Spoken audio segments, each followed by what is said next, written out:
Hi guys! Yan guys, nagluluto po ako ng soup. So papakita ko lang sa inyo, ang hinalo ko ay isang rin na meat.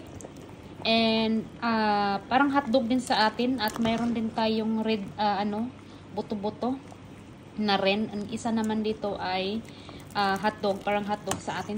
At hinaluan ko po siya ng sweet, ano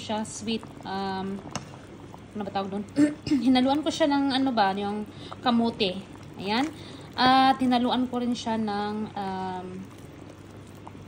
ano ba tawag dito sa atin, kalimutan ko. Radish pala.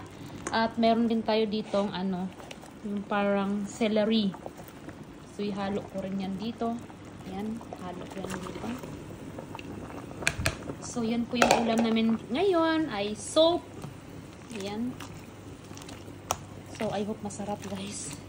And guys, pag nagustuhan niyo, like and comments lang po at i-share lang po ninyo. And see you next reel. Bye-bye!